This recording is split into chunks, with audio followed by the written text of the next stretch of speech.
నమస్తే, welcome to C23 news. DSR పాయింట్కి స్వాగతం. ఈ కేసు బచ్చలకూరి జోసెఫ్ కేసుకు సంబంధించి కొన్ని కీలక అరెస్టులు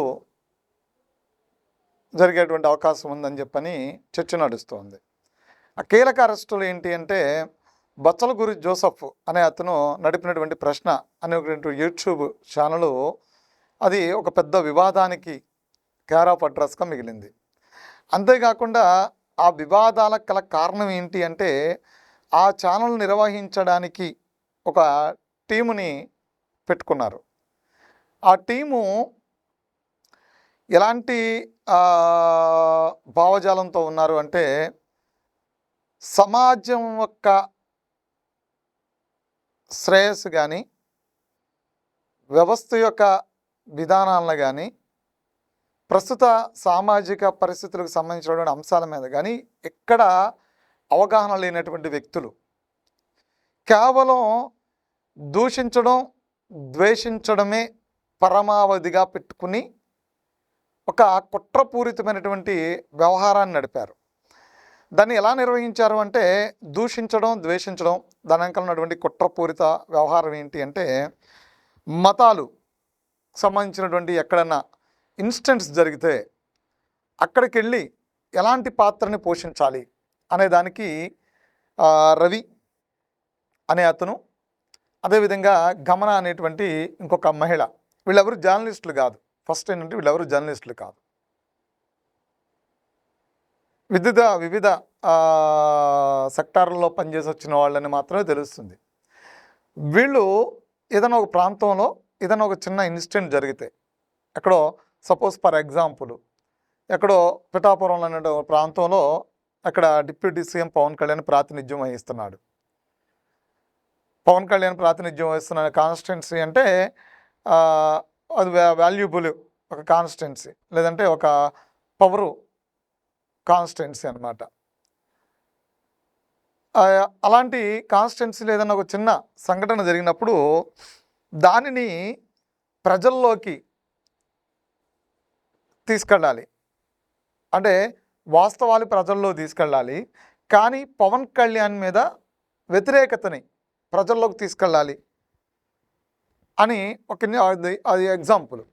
అంటే అక్కడ పవన్ కళ్యాణ్ అనేటువంటి వ్యక్తి ఎమ్మెల్యే, ఆ గ్రామంలో లేదంటే ఆ నియోజకవర్గం మొత్తం మీద ఒక గ్రామంలో జరిగినటువంటి ఒక సంఘటన, ఆ సంఘటనని ఆధారం చేసుకుని అక్కడ మతమా కులమా అనే ఒక ప్రాతిపదికను తీసుకుంటారు. కులం అయితే కనుక రెండు కులాల మధ్యని వెళ్ళి పెద్ద ఎత్తున కుట్ర చేసి చిచ్చు పెట్టేటువంటి ప్రయత్నం చేస్తారు. దానిని సోషల్ మీడియాలో విపరీతమైనటువంటి ప్రచారం చేస్తారు. అక్కడ దళితుల మీద ఇంకో సామాజిక వర్గం దాడి చేస్తుంది, ఇబ్బందులు పెడుతున్నారు అని పెద్ద ఎత్తున ప్రచారం చేస్తారు. ఎలా ప్రచారం చేయడం ద్వారా ఏంటి అంటే, ఒక అల్లరిని క్రియేట్ చేయడం అన్నమాట.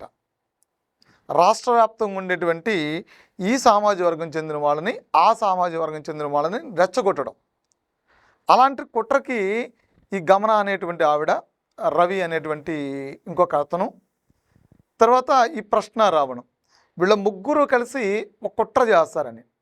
అంటే అక్కడ జరిగినటువంటి విషయాన్ని ఎలా అల్లరి చేయగలుగుతాం, దాన్ని ఎలా ఒక ద్వేషంగా మార్చగలుగుతాం, ఎలా దానిని ఒక కుట్రపూరితమైనటువంటి అంశంగా మారుస్తాం, ఎలా అల్లర్లు సృష్టిస్తాము అనే దాని మీద ఒక ప్రణాళిక రెడీ చేసుకుని ఒక టీం వర్క్ చేస్తారట. అలా చేయడానికి అనేక సందర్భాలని వాడుకోవడం, అనేక మంది వ్యక్తుల్ని వాడుకోవడం, వీళ్ళు పరిపాటిగా చేస్తున్నటువంటి వ్యక్తి. ప్రశ్నారావణ అరెస్టు తర్వాత అతని మొబైల్ని పోలీసులు హ్యాండ్ ఓవర్ చేసిన తర్వాత అందులో ఉన్నటువంటి సమాచారాన్ని ఫోరెనిక్స్ నివేదికల ద్వారా బయటకు తీసుకునేటువంటి ప్రయత్నం చేస్తున్నారు. ఆ నివేదికలు వస్తున్న కొద్దీ కూడా అలాంటి కుట్రపూరితమైనటువంటి ఆలోచన వీళ్ళు చేశారు అనేదాని మీద చూస్తే ఇలాంటి ఎన్నో సంఘటనలు కులాల మతాల ప్రాతిపదికన ఒక విద్వేషాలను రెచ్చగొట్టి అల్లర్లు సృష్టించడం, శాంతిని లా అండ్ ఆర్డర్ ఇష్యూస్ని క్రియేట్ చేయడం, చట్ట వ్యతిరేకమైనటువంటి కార్యక్రమాలను ఎలా నిర్వహించాలని దాన్ని చేయడం, శాంతి లేకుండా అశాంతిని ఎలా నెలకొల్పాలి, ఇలాంటి వాటి మీద చర్చ చేశారు. దానికి ఈ ముగ్గురు టీం వర్క్ చేశారు.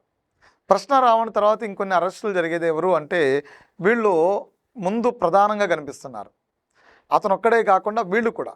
ప్రశ్న రావణ అరెస్ట్ అయిన తర్వాత కూడా ఈ గమన అనేటువంటి మహిళ ఎవరైతే ఉన్నారో ఆవిడ పెద్ద ఎత్తున ఈ రాష్ట్ర ప్రభుత్వం మీద, ఈ దేశం మీద ఒక ఆక్రోశాన్ని వెళ్ళగక్కేటువంటి ప్రయత్నం చేసింది. చాలా దారుణమైనటువంటి పరిస్థితుల్లో మాట్లాడుతూ వచ్చింది ఆవిడ. అంతేకాకుండా ఆవిడ మాట్లాడే విధానం ఎలా ఉందంటే చాలా స్క్రిప్టైజ్ చేసి మాట్లాడేటువంటి క్రమంలో ఆ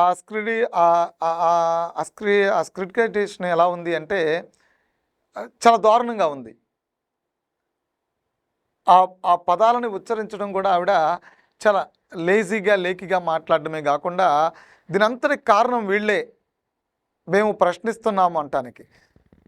ప్రశ్నించడానికి దేశం మొత్తం మీద వీళ్ళే ఉన్నారా అంటే ఎన్నో మీడియా సంస్థలు ఉన్నాయి, అందులో పనిచేస్తున్న ఎంతోమంది జర్నలిస్టులు ఉన్నారు. యూట్యూబర్సే ఉన్నారా ప్రశ్నించడానికంటే లేదు అని కూడా చాలా స్పష్టంగా చెప్పొచ్చు. కానీ వీళ్ళు ఎందుకు పెట్టతున్నారంటే వీళ్ళు మాట్లాడేదాన్ని కొంతమందికి ఒక అంటువ్యాధి అంటించి వాళ్ళని ఫాలో చేసుకుంటూ వాళ్ళ ద్వారా ఆ వీడియోలు వైరల్ చేపిస్తూ వీళ్ళు పప్పం గడుపుకుంటున్నారు. దానికి కొన్ని రాజకీయ పార్టీల అండని వీళ్ళు తీసుకుంటున్నారు. అలాగే ఇప్పుడు ఉన్నటువంటి పరిస్థితుల్లో ఇది టీడీపీ వైసీపీ సంబంధించినటువంటి ఇష్యూ కాదు. ఒక వివాద యూట్యూబర్ చేసినటువంటి వ్యాఖ్యలకు సంబంధించినటువంటి విషయం. దానిలోకి ఆంధ్రప్రదేశ్లో ఉన్నటువంటి ప్రతిపక్ష పార్టీ వైఎస్ఆర్సీపీని తీసుకొచ్చి పెట్టారు. వైఎస్ఆర్సీపీ కూడా ఆలోచనలు అనాలోచనగా దీనిలో వాళ్ళు ఒక స్టాండ్ తీసుకుని మాట్లాడడం మొదలుపెట్టారు. అసలు అక్కడ ఏం జరుగుతుంది, అసలు వీళ్ళు ఏం చేస్తున్నారు, వీళ్ళ వెనకాల ఉన్న కుట్రలు ఏంటి అని తెలుసుకోవాల్సిన బాధ్యత వైసీపీకి లేదా? ఇతను ఎవరో, అతని పేరు నిజం కాదు, అతని సర్టిఫికేట్స్ నిజం కాదు, అతను మాట్లాడుతున్నది నిజం కాదు, అతనితో పాటు ట్రావెల్ చేస్తున్నటువంటి గమన కావచ్చు, ఇంకొకటి కావచ్చు, వీళ్ళెవరూ నిజం కాదు, వీళ్ళందరూ ఏదో కుట్రపూరితమైనటువంటి ఆలోచనలు చేస్తున్నారు అని తెలుసుకుని కదా మాట్లాడాలి, వాళ్ళకి మద్దతు ఇవ్వాలి. నిజంగా వాళ్ళ వాదనలో న్యాయం ఉంటే, నిజంగా వాళ్ళేదో ప్రశ్నిస్తూ ఉంటే, నిజంగా వాళ్ళ మీద ఏదో ప్రభుత్వం వాస్తవాలు వాళ్ళు బయట పెడుతుంటే ప్రభుత్వం వాళ్ళ మీద కక్ష తీర్చుకుంటూ ఉంటే 100% వాళ్ళకి మద్దతు ఇవ్వాలి. కానీ ఇక్కడ వీళ్ళు కుట్ర చేస్తూ ఉన్నారు కదా, కుట్ర చేసేటువంటి వ్యక్తులకి మద్దతుగా నిలబడ్డారు. సో ఆ కొంతమంది అరెస్టులు కూడా జరిగితే, ఇప్పుడు ఉన్న పళంగా అరెస్టులు జరిగితే వాళ్ళకి ఆశ్రయం కూడా ఎక్కడో, వాళ్ళు ఇప్పుడు ఇద్దరు అప్స్కాండ్ అయి పారిపోయారని, తర్వాత ఏదో దేశం గురించి, నేవీ గురించి, తర్వాత ఈ దేశ భద్రతకి ఉండేటువంటి సైనికుల గురించి, వీళ్ళందరి గురించి కూడా చాలా సందర్భాల్లో ఈ గమన అనేటువంటి మహిళ హేళనగా మాట్లాడిందని, చాలా హేళనగా మాట్లాడిందని, వీళ్ళందరూ ఏదో పెద్ద మేధావుల్లాగా వ్యవహరిస్తారని కొన్ని చర్చలు నడుస్తున్నాయి. సో ఇప్పుడు వాళ్ళు ఇప్పుడు దాకా మేధావుల్లో మాట్లాడిన వీళ్ళు ఏ కుట్ర చేయకపోతే పారిపోవాల్సిన అవసరం లేదు, నిజాయితీగా నిలబడచ్చు. ఏ కుట్రలో వీళ్ళు చేయకపోతే, ఆధారాలు లేకపోతే నిజంగా రేపు పొద్దున వీళ్ళు జైళ్ళ నుంచి కూడా అలాగే వస్తారు. అప్పుడు ప్రభుత్వమే దానికి జవాబుదారిగా ఉంటుంది. అనవసరమైన కేసుల్లో ఇరికించినందుకు పోలీసుల మీద కూడా ఆ వ్యతిరేకత వస్తుంది, అనవసరమైన కేసుల్లో ఇరికించారని చెప్పని. కానీ ఇక్కడ వీళ్ళు పారిపోయారు, వైసీపీని వీళ్ళకి షెల్టర్ ఇచ్చింది, ఇప్పుడు వీళ్ళు తప్పించుకు తిరుగుతున్నారని. అందుకనే మన దగ్గర ఒక యూట్యూబ్ ఛానల్ ఉంది కదా అని నియంత్రణ లేకుండా మాట్లాడాలు, ఎవరిని పడితే వాళ్ళు ఏది పడితే అది మాట్లాడాలు, అబద్ధాన్ని ప్రచారం చేయడం, కుట్రలు చేయడం లాంటివి మానేయాలి. ఇది మీ స్వార్థానికో లేదంటే మీకు నచ్చని వాళ్ళ మీద పగ తీర్చుకోవడానికో మీరు చేసేటువంటి కుట్రలు సమాజ శాంతిని కోల్పోయేటువంటి పరిస్థితులు ఉంటాయి. సో కాబట్టి వీళ్ళని కూడా అరెస్ట్ చేసి ఇమ్మీడియట్గా ఆంధ్రప్రదేశ్ పోలీసు ఇమ్మీడియట్గా వాళ్ళని కూడా అరెస్ట్ చేసి, ఇంకా ఎన్ని కుట్రలకి వీళ్ళు తెరలేపే కుట్రలకి పన్నాగం రచించి ఉన్నారో బయట పెడితే ముందు కొంత అల్లర్లకి చెక్ పెట్టినట్టు అవుతుంది. Thank you.